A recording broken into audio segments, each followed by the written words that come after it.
अस्सलाम वालेकुम नाज़रीन, मैं मोहम्मद असलम हुसैन सियासत की खबरों में आप सबका इस्तकबाल करता हूँ। हिंदुस्तान से 7वां तैयारा शाम और तुर्की के लिए ज़लज़ले के इमदादी कोशिशों के लिए इमदादी सामान, ज़रूरी सामान और हंगामी और अहम निगहदाश्त की दवाएं लेकर रवाना हो गया।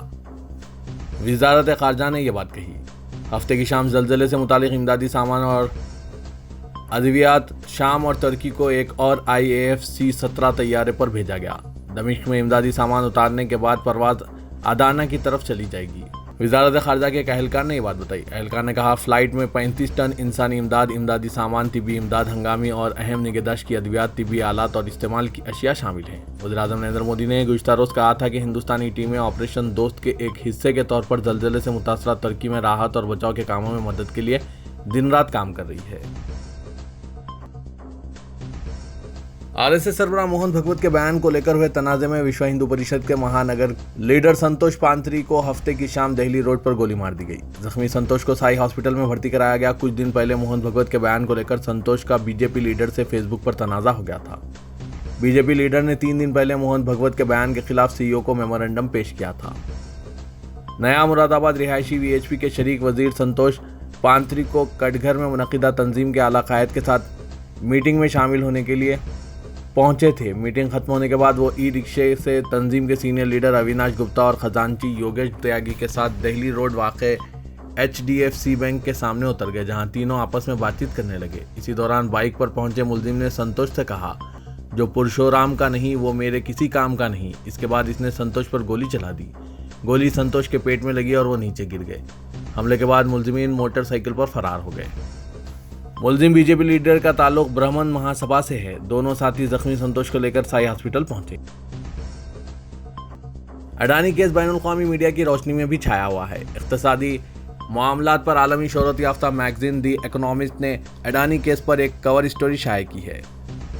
दी इकोनॉमिस्ट जैसे मैगजीन उसी वक्त कवर स्टोरी शाया करते हैं जब मामला बहुत संगीन हो। अगरचे Washington post, New York times, wall street journal ने भी अडानी केस पर तफसील से कई रिपोर्टें शाया की है, लेकिन जब द इकोनॉमिस्ट में शाया हुआ तो तमाम मुआशी माहिरीन इस पर नज़र डालते हैं और पूरी दुनिया में हिंदुस्तान के मुआशी इंतज़ाम के बारे में राय कायम करते हैं। वो दूर तक जाती है। पैराबल ऑफ अडानी के उन्वान से शाया हुई इस कहानी को हिंदुस्तानी सरमायादारी के लिए एक इम्तिहान करार दिया गया है। यानी अगर अडानी ग्रुप डूब जाता है तो हिंदुस्तानी सरमायादारी की बड़ी नाकामी तस्वीर सामने आ सकती है। द इकोनॉमिस्ट में ऐसी कोई हकीकत नहीं है जिसकी इत्तला हिंदुस्तानी मीडिया के एक हिस्से ने ना दी हो, लेकिन मरकजी हुकूमत ने जिस तरह से मुल्क की पार्लियामेंट में अडानी ग्रुप का दिफा किया वो गैर मुतवक्किल नहीं था। कांग्रेस लीडर पिछले 6 माह से अडानी पर इल्ज़ामात लगा रहे थे। फिर उन्होंने पार्लियामेंट में भी हुकूमत पर हमला किया, लेकिन हुकूमत नहीं जागी बल्कि अपोजिशन के तमाम सवालों को मुस्तरद कर दिया। द इकोनॉमिस्ट ने हैंडरबर्ग रिसर्च रिपोर्ट के हक़ाइक़ का हवाला देते हुए अडानी के जवाब को भी जगह दी है, लेकिन इसने कई सवालात उठाए हैं। इसने कहा है कि अडानी के कारोबार की तोसी का मॉडल जो बैंक के कर्जों से चलाया जाता था वो बहुत बोल्ड लगता है, लेकिन इसका कोई मतलब नहीं है। इकोनॉमिस्ट ने लिखा है कि जब न्यूयॉर्क की एक छोटी फर्म हैंडरबर्ग रिसर्च अडानी ग्रुप से सवाल कर सकती है तो हिंदुस्तानी रेगुलेटरीज RBI, SEBI इससे सवाल क्यों नहीं कर सकते। जमायतुल हिंद के सह-रोज़ा 34वें इजलास में मुल्क व मिल्लत की मौजूदा सूरत हाल पर तवील बहस हुई है। इजलास में इस पर तशवीश का इजहार किया गया है कि मुल्क में इस्लामोफोबिया फ़रोग़ पा रहा है और मरकज़ी हुकूमत खामोश तमाशाई बनी है, जबकि ऐसे अनासिर के खिलाफ सख्त कार्रवाई करनी चाहिए। मुसलमानों की मजहबी तालीम, जदीद तालीम और रोज़गार के मौक़ों को महदूद किया जा रहा है। मुल्क में इस्लाम और मुसलमानों के खिलाफ नफरत अंगेज़ मुहिम चलाई जा रही है और एक सिविल कोड के जरिए मुल्क के इत्तेहाद व सालिमियत को ठेस पहुँचाई जा रही है। अपने सदारती खुतबे में जमायतुल हिंद के कौमी सदर मौलाना महमूद असद मदनी ने कहा कि हिंदुत्व की मौजूदा दौर में जो तशरीह की जा रही है और हिंदुत्व के नाम पर जिस जारहाना फ़िरक़ावारियत को फ़रोग़ दिया जा रहा है वो हरगिज़ इस मुल्क की मिट्टी और खुशबू से मेल नहीं खाती। हम यहाँ ये वाज़ेह कर देना चाहते हैं कि RSS और BJP से हमारा कोई मजहबी या नस्ली अदावत नहीं, बल्कि हमें सिर्फ इनके इन नज़रियात से इख्तिलाफ़ है जो समाज के मुख्तलिफ तबक़ात के दरमियान बराबरी, नस्ल, अदम इम्तियाज़ और दस्तूर हिंद के बुनियादी उसूलों के खिलाफ है। मरकज़ी वज़ीर दाखिला अमित शाह ने दावा किया है कि जम्मू कश्मीर में दफ़ा 370 की मनसूखी के बाद दहशतगर्दी के वाक़यात की तादाद में ज़बरदस्त कमी आई है। इसके साथ ही उन्होंने शुमाल मशरिक़ में शोर और बाएं बाजू की इंतहा पसंदी में कमी आने का भी दावा किया। उन्होंने कहा कि 8 साल में बीजेपी की क़यादत कई चैलेंजों का हल कर लिया है। सुप्रीम कोर्ट में मफाद आमा की एक अर्जी दायर की गई है जिसमें मुल्क में मुगलों के नाम पर शहरों, सड़कों, इमारतों और इदारों के नाम तब्दील करने के लिए कमीशन बनाने का मुतालबा किया है। अर्जी गुजार अश्विनी उपाध्याय की अर्जी में 1000 से ज्यादा नामों का हवाला दिया गया है। इसने दरख्वास्त में तारीखी गलतियों को दुरुस्त करने का भी जिक्र किया। इस सिलसिले में औरंगजेब रोड, औरंगाबाद, इलाहाबाद, राजपथ जैसे कई नाम बदल दिए गए हैं। दरख्वास्त में उपाध्याय ने सवाल किया कि कदीम तारीखी, सकाफती, मजहबी मकामात का नाम हमलावरों के नाम पर रखना खुद मुख्तारी के खिलाफ नहीं। अर्जी में कहा गया है कि हाल ही में हुकूमत ने राष्ट्रपति भवन में बनाए गए मुगल गार्डन का नाम बदलकर अमृत उद्यान रख दिया है, लेकिन दिल्ली में अब भी कई ऐसे मुकामात हैं जिनका नाम गैर मुल्की हमलावरों के नाम पर रखा गया है। Babar road, Humayun road, Akbar road, Jahangir road, Shahjahan road, Bahadur Shah road, Sher Shah road, Aurangzeb road, Tughlaq road, Safdarjung road, Najaf Khan road, Jauhar road और कई एक नाम हैं जो तब्दील नहीं किए गए हैं। अर्जी में कहा गया है कि लॉर्ड कृष्ण और बलराम के आशीर्वाद से पांडवों ने खंडवा प्रस्थ यानी वीरान जमीन को दिल्ली में तब्दील किया, लेकिन इनके नाम पर एक भी सड़क, म्युनिसिपल वार्ड, गांव या असेंबली हल्का नहीं है। उर्दू की दास्तान गोई पर दर्जे इस्तेनाद रखने वाले और शख्सी खाका निगारी में इम्तियाजी हैसियत के मालिक प्रोफेसर इब्न कंवल का इंतकाल एक बड़ा हादसा है। प्रोफेसर अख्तरुल वासी ने प्रोफेसर इब्न कंवल के इंतकाल पर इजहार अफसोस करते हुए कहा कि वो इंतहाई मिलनसार, खुश अखलाक और अच्छे कलमकारों में थे। इनके शागिर्द और रुफ़क़ाए-कार इस बात की शहादत दे सकते हैं। उन्होंने कहा कि कोई सोच भी नहीं सकता था कि वो इस तरह से हमारे बीच से उठ जाएंगे। मेरा इनसे और इनके वालिद से देरीन ताल्लुक़ था। आज दोनों इस दुनिया में नहीं रहे, ये एहसास बड़ा सब्र आजमा है। मजहब तर्क करने वाले अफराद की एक तंजीम ने केरला हाई कोर्ट से रुजू होते हुए दरख्वास्त की है कि मुस्लिम बच्चों में खतना के तरीके को ख़त्म करने के लिए फौरी मुदाखलत की जाए। इस दरख्वास्त में खतना को बच्चों की इंसानी हुकूक़ की खिलाफ वर्जी करार दिया गया है। दरख्वास्त में निशानदही की गई है कि अक़वाम मुत्तहिदा जनरल असम्बली में मंजूरा शहरी व सियासी हुकूक़ के आलमी कन्वेंशन में कहा गया है कि फ़रीक़ों को बच्चों की सेहत के लिए नुकसानदा रिवायती तरीक़ों को ख़त्म करने के लिए मौसर और मुनासिब इक़दाम करने चाहिए। दरख्वास्त में कहा गया है कि हिंदुस्तान इस आलमी मुआहदे का एक दस्तखत कुनिंदा है और खतना का तरीका इसमें बयान की गई बातों की खिलाफ वर्जी है।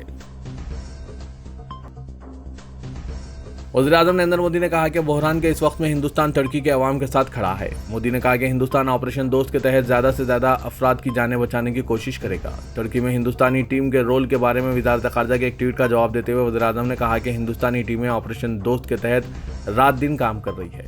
उन्होंने कहा कि वो ज़्यादा से ज़्यादा जानें और माल बचाने के लिए अपनी बेहतरीन कोशिशें करते रहेंगे। CNN न्यूज़ की एक खबर के मुताबिक पीर के ज़लज़ले के बाद तुर्की और शाम में हलाकतों की तादाद आज इतवार तक 28,200 तक पहुंच गई है। तुर्की के नायब सदर फवाद ओक्ते ने एक न्यूज़ कॉन्फ्रेंस में कहा है कि तुर्की में हलाकतों की तादाद 24,617 तक पहुंच गई है। मरकजी वज़ीर दाखिला अमित शाह ने कहा कि मुल्क की दाखिली सलामती हमेशा ही एक चैलेंज रही है और ख़तरात से निपटने के लिए मुख्तलिफ इक़दाम किए जा रहे हैं।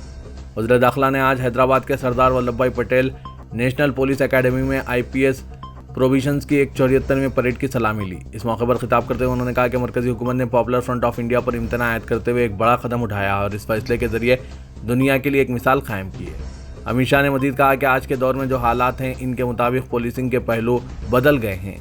एक रुखी पहलू अब बदल कर हम्मा रुखी हो गए हैं और पुलिस ओहदेदारों को चाहिए कि वो नए चैलेंजेस का सामना करें और मसाइल से निपटने के लिए मौसर इक़दाम किए जाएं। तेलंगाना के वजीर अफजाइश मवेशियां पी श्रीनिवास यादव ने बताया कि अनकरीब पुराने शहर लाल दरवाजे में महाकाली मंदिर की तोसी के तामीरी कामों का आगाज़ किया जाएगा। उन्होंने अकबरुद्दीन अवैसी कायदे मुक़न्नना पार्टी के हमरा ओहदेदारों का अहाते असम्बली में एक इजलास तलब किया। इस इजलास में जिला कलेक्टर GHMC कमिश्नर के अलावा रुकन असम्बली मलकपेट अहमद बलाला ने शिरकत की। वजीर ने बताया कि तारीखी मंदिर की तोसी के लिए 1100 मुरब्बा गज ज़मीन दरकार है। बाजू जो मकानात हैं इनके हुसूल के लिए 8 करोड़ 95 लाख रुपए मंजूर किए जा चुके हैं। मंदिर के अलावा अकबरुद्दीन अवैसी की नुमाइंदगी पर उप्पुगुड़े में 5 करोड़ की लागत से एक कल्याणा मंडपम की तामीर की जा रही है। टेंडर का अमल मुकम्मिल कर लिया गया है। तामीरी काम जल्द ही शुरू किए जाएंगे। इसी तरह शिवाजी नगर में भी कल्याणा मंडपम की तामीर के सिलसिले में नुमाइंदगी की गई थी। वहाँ अराजी का मसला अदालत में ज़ेर-अल्तवा है। इस मसले की यकसुई के बाद तामीरी काम शुरू किए जाएंगे। अलाउद्दीन गौसनगर बंडलागुड़े में एक हम्मा मकसदी शादी खाने की तामीर के लिए भी 5 करोड़ रुपए मंजूर किए गए हैं, जिसका टेंडर तलब किया गया है। इसके अलावा दरगाह बरहाना शाह साहब के मैदान के पास भी एक शादी खाने की तामीर को मंजूरी दी गई है, जिसके डिज़ाइन को खतियत देने के बाद टेंडर तलब किए जाएंगे।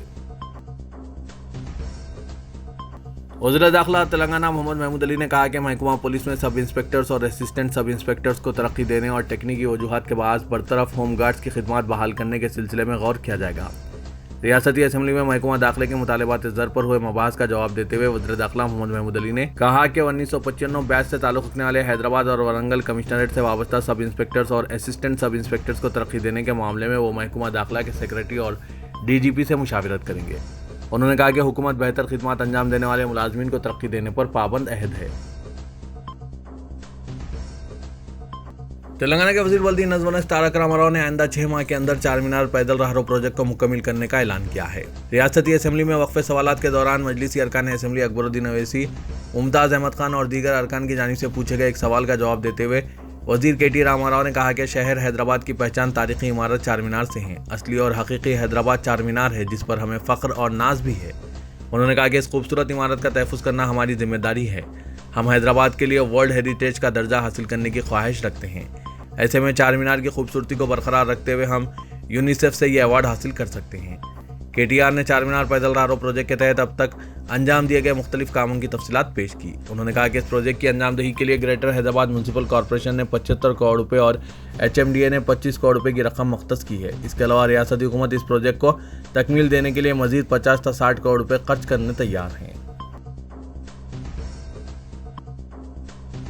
तेलंगाना के मुअत्तल BJP रुकने असेंबली राजा सिंह मोटरसाइकिल पर तेलंगाना असेंबली पहुंचे। वो हुकूमत की तरफ से इसे अलॉट की गई बुलेट प्रूफ कार के खिलाफ एहतजाज के लिए बुलेट गाड़ी पर असेंबली पहुंचे। इसके पीछे इसका सिक्योरिटी ओहदेदार था। राजा सिंह हुक्काम की जानिब से इन्हें अलॉट करदा बुलेट प्रूफ कार के बार बार सड़क के दरमियान खराब होने पर हुकूमत की जानिब से दूसरी गाड़ी फराहम करने की दरख्वास्तों को नजरअंदाज करने पर बरहम है। गुज़िश्ता रोज हुकूमत के रवैये के खिलाफ एहतजाज करते हुए राजा सिंह ने हैदराबाद में चीफ मिनिस्टर के चंद्रशेखर राव के कैंप ऑफिस प्रगति भवन की गेट के करीब इनकी कार को छोड़ दिया था और एहतजाज किया था, जिस पर इन्हें हिरासत में भी ले लिया गया था। बाद इन्हें आगे जाकर छोड़ दिया गया। भारतीय जनता पार्टी की जानिब से राजा सिंह को नजरअंदाज करने के बाद राजा सिंह इस तरह की हरकतें करते नजर आ रहे हैं। तेलंगाना हाईकोर्ट ने कमिश्नर पुलिस हैदराबाद CV आनंद और कमिश्नरेट के दूसरे 3 ओहदेदारों को national students union of India के लीडर B वेंकट नरसिंह राव की दाखिल करदा तहकीर अदालत दरख्वास्त पर नोटिसें जारी की है, जिसके जरिए उन्होंने हैदराबाद पुलिस पर गैर कानूनी गिरफ्तारी का इल्जाम आयद किया। Justice B Vijay Sen Reddy 4 police ओहदेदारों से यह मालूम करने के ख्वाह थे कि इरनेश कुमार केस में सुप्रीम कोर्ट की जारी करदा हिदायत पर अमलावरी न करने पर क्यों न इनके खिलाफ कार्रवाई शुरू की जाए। सुप्रीम कोर्ट ने इस केस में हिदायत दी है कि गिरफ्तारी से कबल ज़ाब्ता फौजदारी की दफ़ा 41A के तहत नोटिस जारी की जानी चाहिए। CV आनंद के अलावा सैफाबाद के assistant commissioner police C Venugopal Reddy, inspector police के सतैया और sub inspector police M Suresh Reddy को यह नोटिसें जारी की गई है। मुख्तलिफ ममालिक से आए कार रेसर्स ने इंतहाई बर्क रफ्तार से कारें चलाते हुए दम बखुद कर देने वाला मुजाहरा पेश किया। जैगुआर, निसान, कैपरा, ओलांच और महिंद्रा कारें अवाम की तवज्जो का मरकज बनी हुई थी। जुमला 2.5 किलोमीटर स्ट्रीट सर्किट पर 11 ऑटोमोबाइल कंपनियों की तैयार करदा 22 कारों को रेसर्स ने दौड़ाया है। रेस देखने के लिए अवाम की कसीर तादाद मौजूद थी, जिनमें अजीम क्रिकेटर सचिन तेंदुलकर, शेखर धवन, चहल, दीपक हुडा, बैडमिंटन कोच गोपी चंद, रियासती वजीर KT रामाराव, MP संतोष, राम मोहन नायडू, GJ देव, फिल्म स्टार रामचरण, नागार्जुना, नागा चैतन्या, अक्कनिकी अमला, अक्कनिकी अखिल, दग्गुबटी राणा और दीगर ने शिरकत की। रेस को देखने के लिए स्टैंड्स में 21,000 अफराद की गुंजाइश का नज़्म किया गया।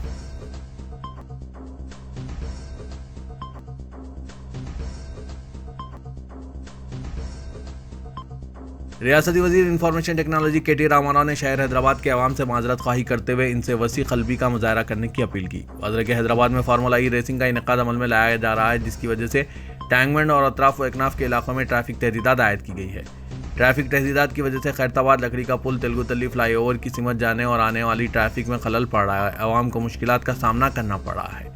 इस सूरत हाल पर रद्दअमल जाहिर करते हुए KTR ने एतराफ़ किया कि अवाम को मुश्किलात का सामना करना पड़ रहा है और अपील की कि अवाम वसी क़ल्बी का मुजाहरा करते हुए हुकूमत को माफ़ कर दें। उन्होंने कहा कि हैदराबाद को आलमी शहर में तब्दील करना है। इस तब्दीली के अमल के दौरान यकीनी तौर पर मुश्किलात का सामना होगा और अवाम से इन मुश्किलात के लिए वो माफ़ी चाहते हैं।